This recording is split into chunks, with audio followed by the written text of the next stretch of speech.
Hello, I'm EnterElysium, and I'm lying. I'm not playing a game. I'm not playing a game today. I want to talk about democracy in real life. So, for those... Yeah, please don't run away. Guys, come back. Come...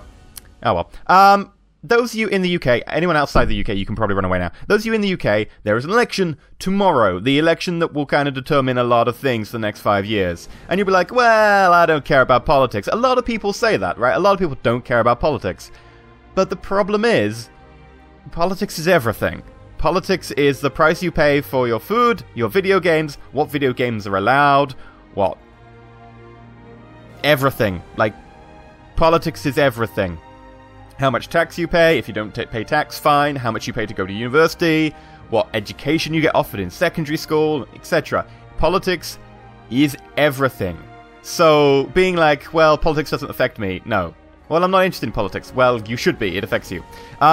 I know this is sounding like telling people what to do, but kind of, at the end of the day, people need to be more involved, because otherwise, people complain about politics. The main reason I think that comes down to is people are like, well, it's just a bit crap, really, isn't it? And to be fair, yeah, it is. I completely agree. A lot of people are like, well, I don't really like many of the parties, so I'm not going to vote. Here's the problem, though. You're like, well, I'm not going to vote. Well, by not voting, you're effectively... voting for all of them and splitting your vote up between them. Mathematically, that is the same thing, right? You're splitting your vote between all of them, because it's a vote that's wasted. So if you're like, well, you know, I don't like any of them. Well, sure, but you probably like some of them more than others. And by not voting, you're kind of disadvantaging the party that would actually benefit from your vote that you like the most. So if you're like, oh, I really don't like Party A, but I only slightly dislike Party B, and then Party A win, well, wouldn't you rather Party B win, even if they're not perfect for you?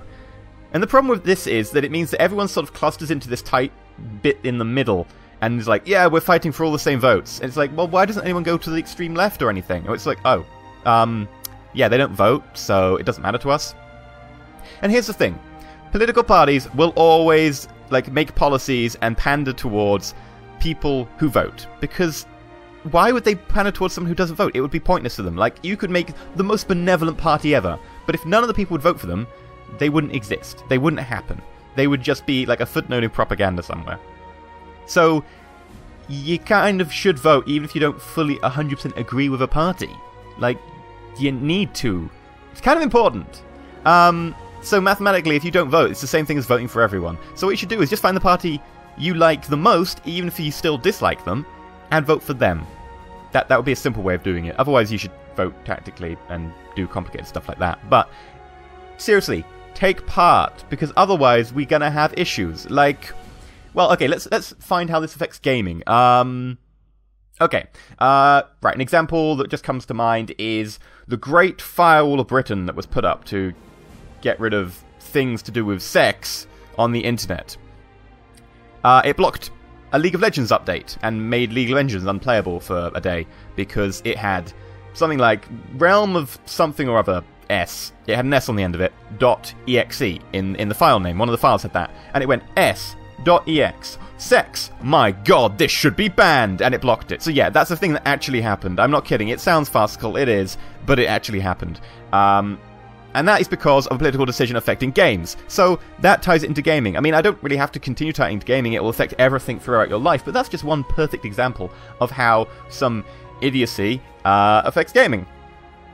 And, you know, you could just look to Australia to see the, you know, extreme censorship they have on video games. You could look to Germany for similar things.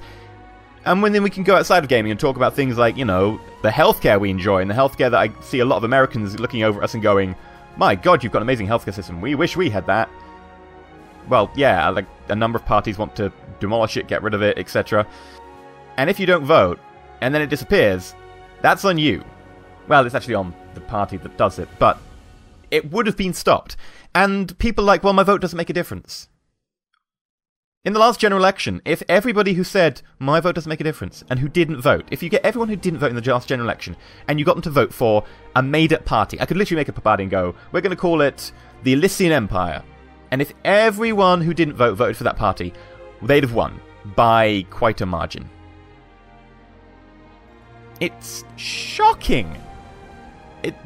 These traditional arguments that are just plain disengagement do not work when you hold them up to rigor. And I would really, really encourage people to actually vote. I know that it's a collection of pretty lame parties. I know that they're all a bit meh. But seriously, go find the one you least dislike and vote for them. Because otherwise, the one you most dislike might get in. And, if a party gets in, then the parties are going to go, they did something right, and they're going to shift towards them. So there was always a shuttle shift towards what people vote for.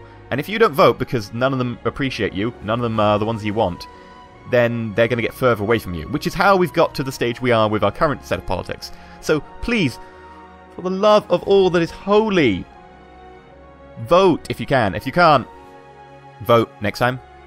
Or if you're outside the UK, then vote in your own elections, because, the same applies to your elections. So if you are in the UK, I'm just going to go in slightly more technically here. If you are in the UK and you're voting, generally, just simply vote for whoever you want. But if you feel like you can put in the extra effort, look up your constituency you're in, look at what they got last time, look at who won. If it's the one you want to win, or the one you'd be happy with winning, and think will win, sure, vote for them. If you're like, it's a battleground, it could go to the party I really hate, vote for the one that will beat them. If you go to a constituency and you're in your constituency and you're going to vote, and the constituency is really solidly in favour of a party, a mainstream party out of the main two, who you like, be like, sure, okay, well, they're not going to lose this, so I'm going to vote for the one that I would fancifully like if they had a chance in a million years, and vote, where you want. It doesn't really matter on that one, because it's a safe constituency. But in a battleground constituency, try and make sure you can swing it.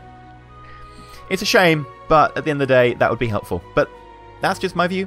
And at the end of the day, all I really want is people to engage, because my god, if people don't engage, politics will continue not to represent you. Because why would they want to represent you if you don't vote? Because there is no benefit to them doing that. They would not exist as a party if they had no votes. So please, please, engage in the democratic process. Because at the end of the day,